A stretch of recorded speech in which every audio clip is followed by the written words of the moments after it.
Hey guys, welcome back to my enna-sona tutorial. This is part 3 of 5, where I'm going to be covering the interlude and the verse. So let me just show you how the interlude sounds. 5, 6, 7, and.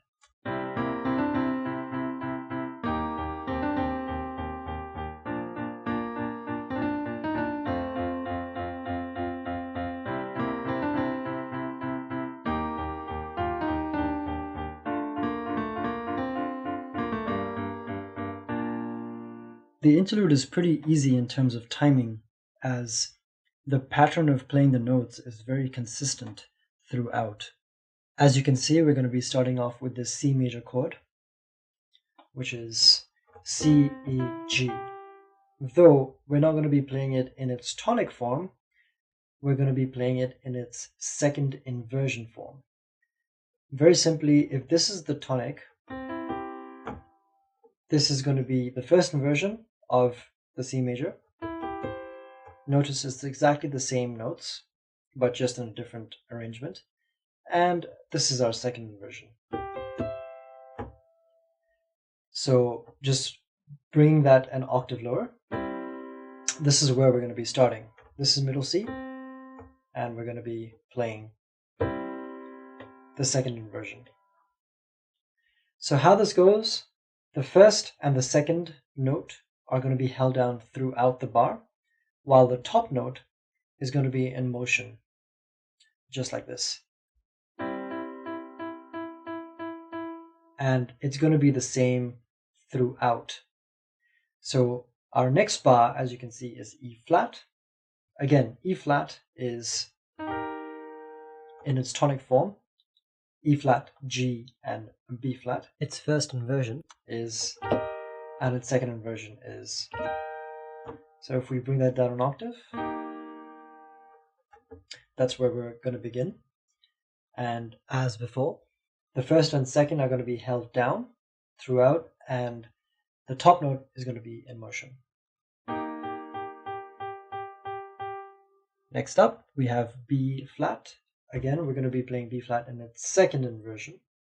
So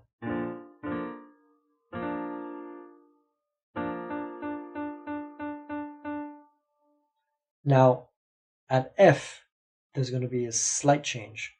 Instead of having the first two notes held down throughout, we're just going to have the first note held down throughout, while the second and the third note are going to be in motion. So A, F, and C. A is the one being held down throughout, and F, C are going to be in motion.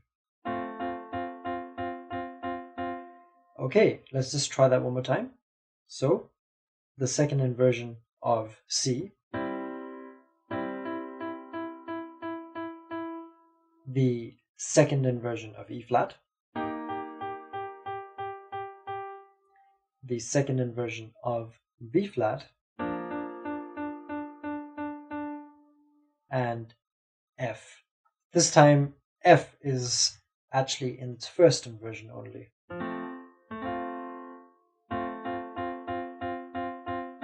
With the second and third being in motion the whole time. Now for the second half of the interlude sequence. The second half, the first two bars are exactly the same as the first two bars in our first half. So again, C in its second inversion, E flat in its second inversion. But now we're going to be playing D minor in its second inversion. So this is the tonic of D minor. This is the first inversion. This is the second inversion. So that's A, D, and F. Just like this. Then we go into G minor. We're only playing two keys here. G is held down the entire time, while B flat is in motion. And we end off with B flat.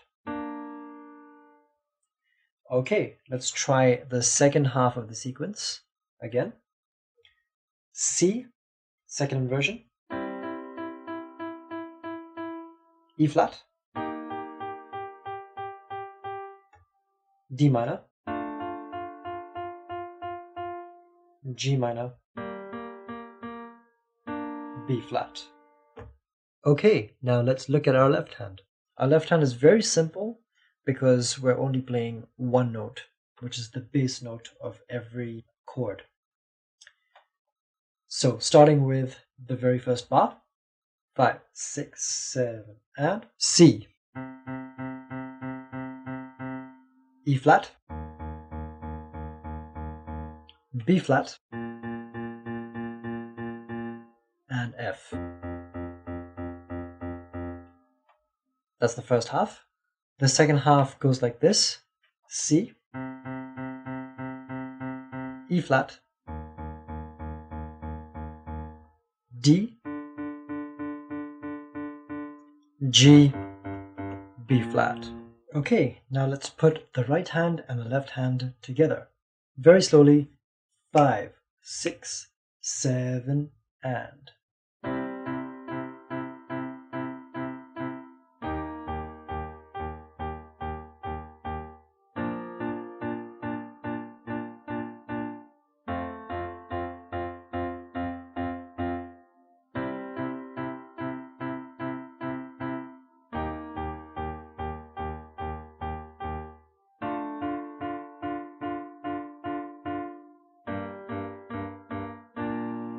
Okay guys, that was the interlude.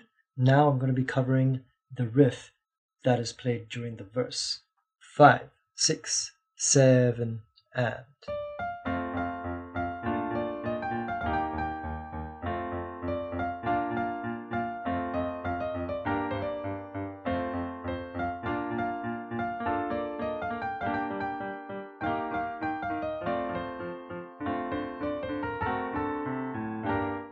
Once again, we'll be splitting this up into right hand and left hand.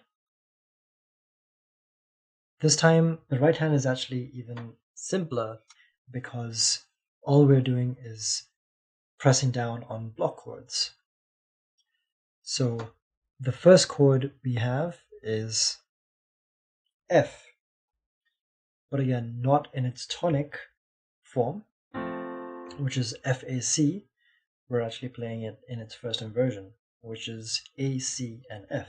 And we're holding that for 2 beats. Then we have B flat major 7. All that changes here is the middle note, which is going to be a D instead of a C. So we're going to be playing A, D, and F. Next up, we have E flat in its second inversion, and back to F in its first inversion. Moving on, we have B flat, back to F in its first inversion, then G minor,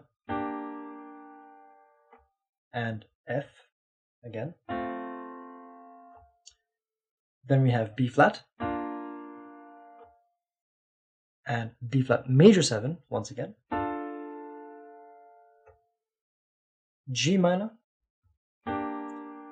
E flat, F, D minor 7. You may be wondering, okay, I just played the same thing. Why is there a change in chord? It's because of the bass note. The bass note changes, which I will be showing you when we start the left hand. Then we have D7, which is simply taking the top note and placing it onto F sharp. And finally, we end on G minor. Okay, so there were quite a bit of chords to remember there, but fortunately, a lot of them appear again and again. For example, the F chord. Now I'm going to be showing you how the left hand goes. So the left hand is actually very similar to how we played the left hand in the interlude. What makes it easy is we have already given you the chord symbols, so you're basically playing that chord symbol in your left hand. Starting with the first one, F, then B flat, then E flat, back to F, B flat once again, back to F, then G, F, then B flat, then B flat again, though an octave higher, G, E flat, F, D. Now, this is where we have a sequence going down. So that was D, C, A, ending with G.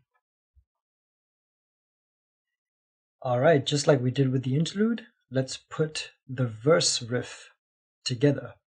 5, 6, 7, and...